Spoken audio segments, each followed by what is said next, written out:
Ya, selamat malam. Perkenalkan, nama saya Cahyo. Saya dari Sdn Ginza. Nomor rekening saya 2115R1080. Di sini saya akan mempresentasikan tentang sistem keamanan jaringan komputer. Pertama, ada konsep dasar jaringan komputer. Keamanan jaringan komputer adalah proses untuk mencegah dan mengidentifikasi penggunaan yang tidak sah dari jaringan komputer. Kemudian tujuan dari keamanan jaringan komputer adalah untuk mengantisipasi risiko jaringan komputer berupa bentuk ancaman fisik maupun logik, baik langsung ataupun tidak langsung yang mengganggu aktivitas yang ada. Kemudian ada elemen utama. Di sini elemen utama adalah 1. Tembok pengaman, baik secara fisik maupun maya, yang ditaruh di antara piranti layanan jaringan yang digunakan serta orang-orang yang akan berbaca. Kemudian yang kedua ada rencana pengamanan yang akan diimplementasikan bersama dengan user lainnya.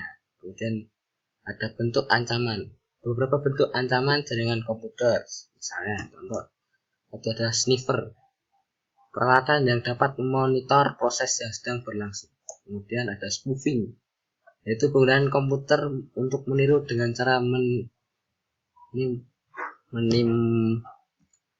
menimpa identitas atau alamat IP.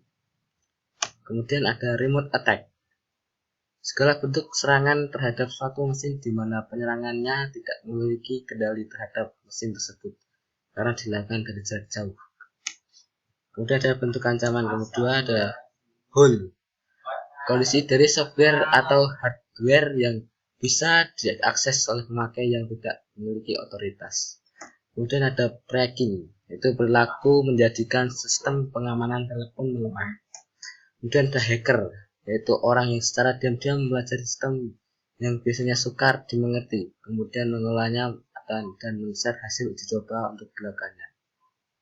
Hacker tidak merusak sistem. Kemudian ada cracker, orang yang secara diam-diam mempelajari sistem dengan maksud jahat, muncul karena sifat dasar manusia yang selalu ingin membangun. Salah satunya adalah merusak. Kemudian ada faktor penyebab berisiko. 1. Ada kelemahan manusia atau human error. Kemudian ada kelemahan perangkat keras komputer. Yang ketiga ada kelemahan sistem operasi jaringan. Dan yang keempat ada kelemahan sistem jaringan komputer komunikasi. Di sini ada metode penyerangan. Metode penyerangan yang pertama ada eavesdropping, yaitu mendapatkan duplikasi pesan tanpa izin. Kemudian ada masquerading, yaitu mengirim atau menerima pengguna identitas lain tanpa izin. Kemudian ada message tampering, mencegat atau menangkap pesan yang mengubah isinya sebelum dilanjutkan ke penerima sebenarnya. Kemudian ada replaying, yaitu penyimpanan pesan yang ditangkap untuk pemakaian berikutnya.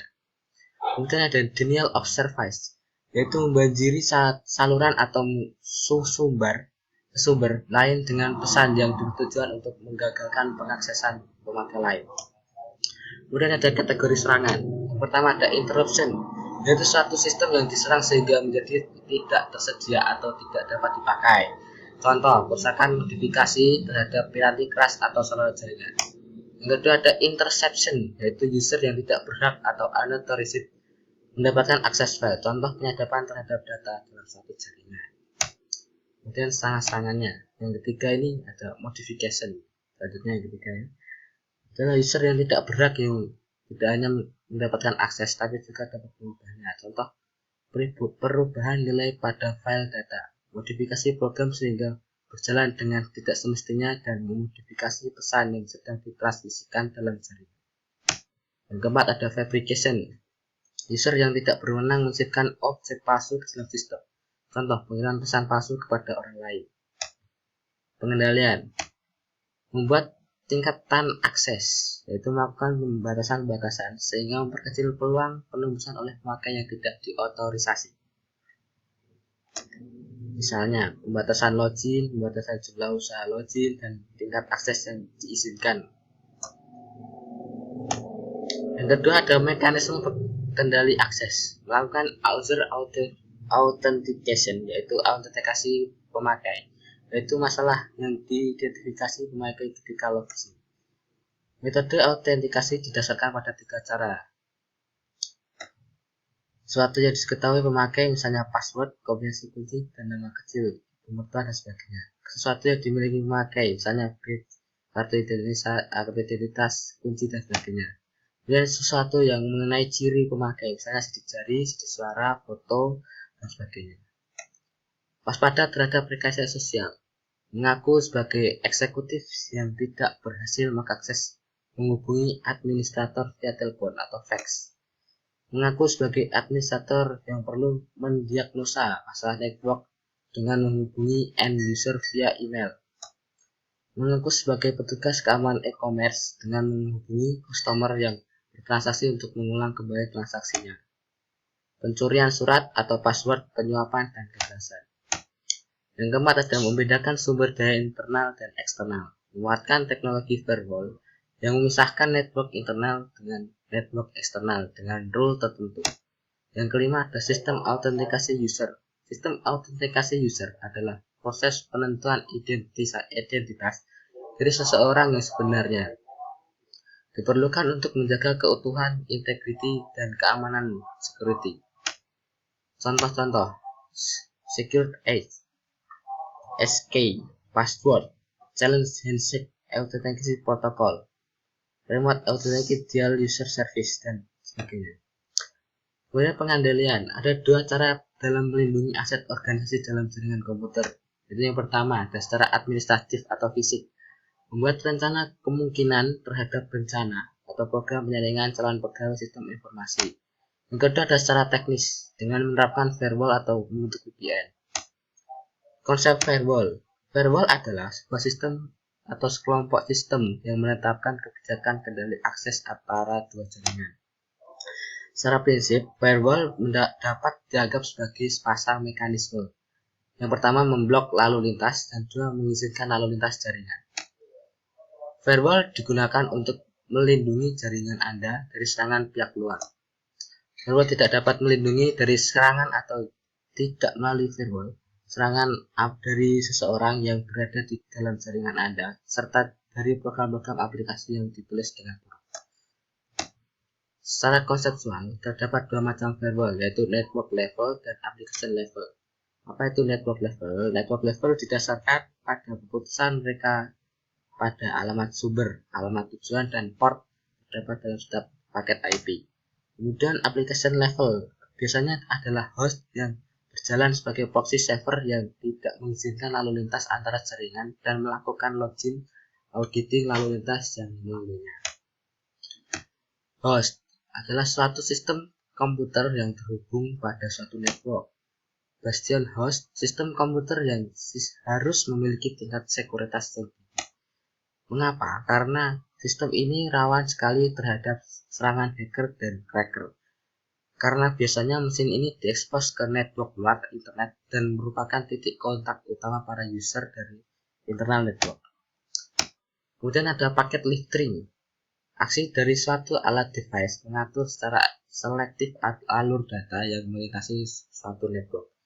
Dapat memperbolehkan suatu paket data yang melintasi network tersebut sesuai dengan kebijaksanaan alur data yang digunakan. Kemudian ada perimeter network. Suatu network tambahan yang terdapat dalam network yang dilindungi dengan network eksternal menyediakan layer tambahan dari suatu sistem keamanan. Keuntungan dari firewall dari keamanan jaringan adalah fokus dari segala keputusan sekuritas karena merupakan satu titik tempat keluar masuknya traffic internet dari suatu jaringan. Dapat menerapkan suatu kebijaksanaan sekuritas, dapat mencatat segala aktivitas yang berkaitan dengan alur data secara efisien, dan dapat digunakan untuk membatasi penggunaan sumber daya informasi. Klasifikasi desain firewall. Satu ada paket filtering. Paket filtering screen router adalah router yang melakukan routing paket antara internal dan eksternal. Informasi yang digunakan menyeleksi paket-paket tersebut adalah IP address tujuan, protokol, port TCP atau UDP, port TCP atau UDP tujuan. Nah, di sini ada gambarnya, lihat ya. Kemudian contoh routing paket selektif oleh screening router. Semua koneksi dari luar sistem yang menunjukkan internal network diblokade kecuali untuk koneksi SMTP. Memperbolehkan servis email dan FTP. Kemudian keuntungan dari paket filtering adalah bersifat transparan. Implementasinya relatif lebih murah dibandingkan metode firewall. Kekurangannya adalah paket filtering screening router tingkat keamanan masih rendah. Masih mungkin adanya IP spoofing dan tidak ada screening pada layer-layer. Kedua adalah application level gateway. Proxy merupakan perantara antara internal network dan external network. Proxy service merupakan aplikasi spesifik atau program server yang dijalankan pada mesin firewall. Nah, di sini ada denahnya. Keuntungan dari sistem proxy adalah tingkat keamanan lebih baik daripada screening router. Deteksi paket dilakukan sampai layer aplikasi. Dan ada pula kekurangannya. Di sini ada performansinya lebih rendah daripada screening router. Aplikasi yang support proxy terbatas. Sistem ini kurang transparan. Dan ada circuit level gateway. Circuit level gateway merupakan sistem yang terdiri dari fungsi khusus yang terbentuk dari tipe aplikasi gateway. Nah, seperti ini sistem circuit level gateway. Cara kerjanya adalah gateway akan mengatur kedua hubungan TCP tersebut. Satu antara dirinya dengan TCP yang pengguna lokal dan satu lagi antara dirinya dengan TCP pengguna luar. Saat dua buah hubungan terlaksana, gateway akan menyalurkan TCP segmen dari hubungan ke lainnya tanpa memeriksa isi. Arsitektur dual home host. Sistem DHG merupakan sebuah sistem yang paling sedikit dari dua network interface. Nah, di sini ada gambar screen host firewall di sistem dual home system. Pada topologi ini, screened host ada topologi SHG. Fungsi firewall dilakukan sebagai screening router dan bastion host. Router ini dikonfigurasikan sedemikian rupa sehingga menolak semua traffic kecuali di tujuan bastion host. Nah, di sini ada gambarnya. Kemudian ada screen subnet. Firewall dengan arsitektur screen subnet menggunakan dua screening router jaringan. Ya, ini ada gambarnya.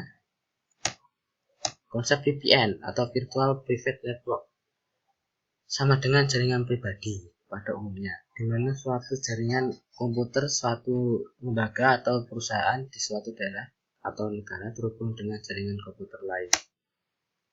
Perbedaannya adalah pada VPN, media penghubung masih memiliki perusahaan grup tertentu sendiri. Pada VPN, media penghubungan jaringan publik seperti internet. Cara membentuk VPN ada tunneling. Ini dibuat dengan suatu tunnel lorong jaringan publik untuk menghubungkan jaringan suatu jaringan lain dari satu grup atau perusahaan yang ingin membangun VPN. IPX to IP tunneling biasanya digunakan dalam jaringan VPN Protocol Network. PPP to IP tunneling sama halnya untuk PPP to IP tunneling, di mana PPP protokol di-exclusion oleh IP protokol. Kemudian ada firewall, kemampuan mengakibatkan IP address dalam jaringan dipetakan atau ditranslasikan. Dan ada outset limitation, dan kemudian ada inside limitation, password encryption authentication. Beberapa user di luar jaringan memang diizinkan untuk melakukan ke jaringan kita untuk mengakses data dan sebagainya, dengan terlebih dahulu harus memasukkan password khusus sudah terenkripsi. Nah, cukup sekian dari penjelasan saya. Mohon maaf jika ada banyak salah kata, dan sekian dan terima kasih.